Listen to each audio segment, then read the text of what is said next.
नमस्कार, मैं हूं प्रमोद और आप देखना शुरू कर चुके हैं thesadknama.com। इस समय मैं मौजूद हूं सिरसा में और मेरे साथ आयुषी शास्त्री हैं।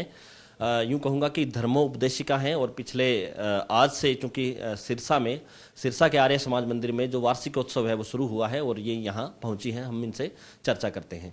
आयुषी जी, कितने वर्ष हो गए आपको, आप धर्मोपदेशक हैं, क्या महसूस करती हैं अलग अलग जगहों पे आप जा करके धर्म का प्रचार करती हैं? जी, मैं बहुत बचपन से 2005 से गुरुकुल नजीबाबाद में पढ़ने गई थी और वहाँ की स्नातिका हूँ और अभी दिल्ली विश्वविद्यालय से संस्कृत से पीएचडी कर रही हूँ। एमफिल किया है वहीं से। अभी मेरे को कई वर्ष हो गया है जब से मैं दिल्ली में हूँ, तब से मैं जम्मू से आगे लंबेड़ी बहुत सारी जगह में जाती हूँ। मेरे को लगता है कि जिस समय में एक हमारे यहाँ पे एक छात्र होता है जो 12th में अगर कम नंबर लाता है तो आत्महत्या कर लेता है। भ्रष्टाचार जैसी बीमारियाँ, बहुत सारी बीमारियाँ हैं। सरकार चलाने वाले बहुत कम लोग हैं और संभालना जिनको है वो बहुत सारे लोग हैं। हम अपनी संस्कृति से दूर हटते जा रहे हैं, पश्चिम की ओर भाग रहे हैं, जबकि जानते नहीं है कि पश्चिम की ओर जब जब सूरज जाता है तब तब डूबता है, अस्त होता है, उदय नहीं होता है। हमको पुनः, स्वामी दयानंद ने कहा था, आर्य समाज के संस्थापक है स्वामी दयानंद सरस्वती, उन्होंने कहा था वेदों की ओर लौटो।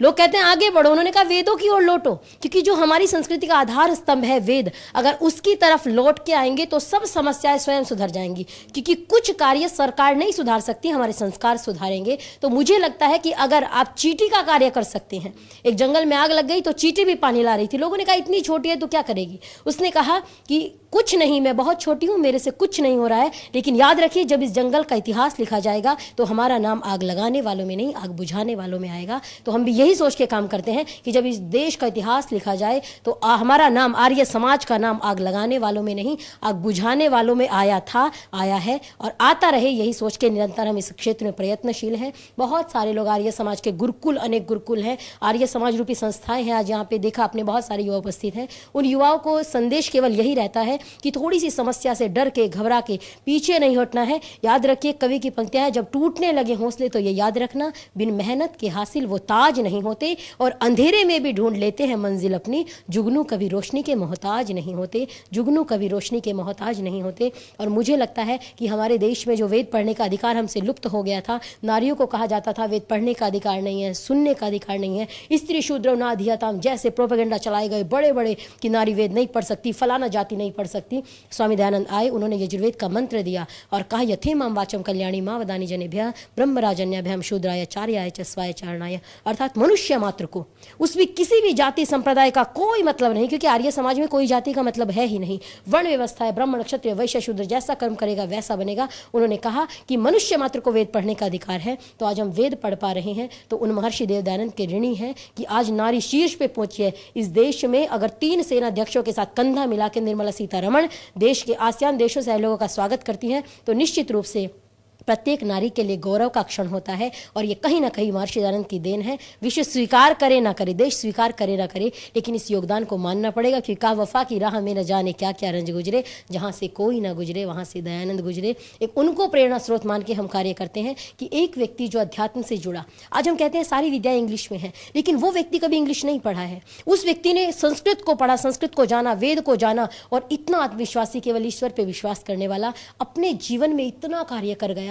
हम महर्षि दयानंद जैसा सूर्य नहीं बन सकते, लेकिन प्रत्येक व्यक्ति दीपक बनने का प्रयास तो कर ही सकता है। क्योंकि मंजिल मिले न मिले कोई बात नहीं, मंजिल की जुस्तजू में अपना कारवां तो हो, मंजिल की जुस्तजू में अपना कारवां तो हो। यही विचार करके, यही मन में संकल्प धारण करके हम आगे बढ़ते हैं। यही सोच के आगे बढ़ते हैं कि कुछ ना कुछ अपने राष्ट्र के लिए करें। अपने लिए तो सभी जीते हैं, जो राष्ट्र के लिए जीता है, जो समाज के लिए, देश के लिए जीता है, समाज उनको याद करता है।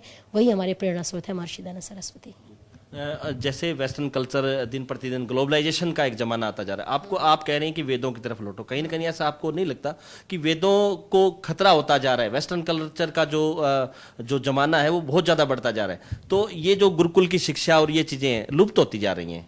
वेद को पहली बात कभी खतरा हो ही नहीं सकता।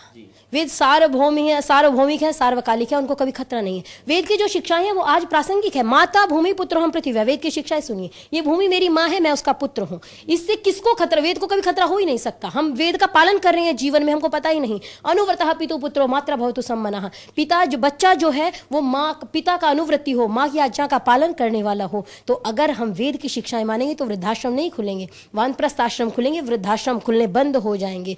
तो अगर वेद की ओर लौटेंगे तो पुनः अपने देश को, जो हमारे देश को कहा जाता है ना सोने की चिड़िया था, विश्व गुरु था, तो पुनः बन पाएंगे, लेकिन हमको लौटना तो पड़ेगा।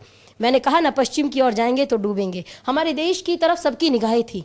जब लोग कहते हैं कि लोग आंख खोलना नहीं सीख सके थे, फलाना आविष्कार किया, आज नारी सशक्तिकरण की बात करते हैं। हम उस समाज के लोग हैं जब गार्गी खड़ी होकर याज्ञवल्क्य से शास्त्रार्थ करती थी, जब 20-20 ऋषिकाएं हुआ करती थी, हम उस परंपरा के लोग हैं। आज क्या नारी सशक्तिकरण होगा जो उस समय था? गार्गी, मैत्रेयी जैसी महिलाएं आज हमारे पास नहीं है।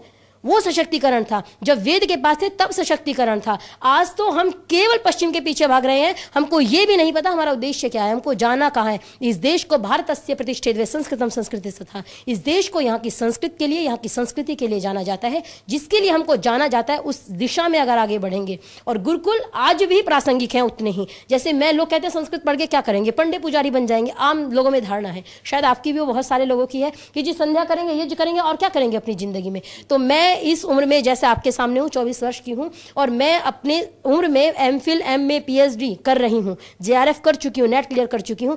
हरियाणा में असिस्टेंट प्रोफेसर का एग्जाम हुआ था, वो मैंने क्लियर किया। अभी पीजीटी का पेपर देके आई हूं। तो आप, कोई भी भाषा प्रासंगिक हमसे और आपसे होती है। आज देखिए विदेशों में संस्कृत पढ़ाई जा रही है, लेकिन हमारी परंपरा है, हमको अपनी चीजें पसंद नहीं आती हैं। जब योग योगा बन के आया तो बहुत अच्छा है, 5-5 हजार में क्लासें ले रहे हैं। वही संस्कृत जब बाहर से विद्वान बुलाने पड़ेंगे तो समझ में आएगी संस्कृत बहुत अच्छी है। विदेशी लोग सीख रहे हैं, हम उससे लौट रहे हैं, उसके पास जाना नहीं चाहते। वही संस्कृत के विद्वान अगर एक भी बाहर से आ गया, उसी दिन संस्कृत प्रासंगिक हो जाएगी। भारतीयों की मानसिकता है जो अपना है वो स्वीकार नहीं है, जो दूसरे का है वो बहुत अच्छा है। वही दूसरे की थाली में घी ज्यादा दिख रहा है।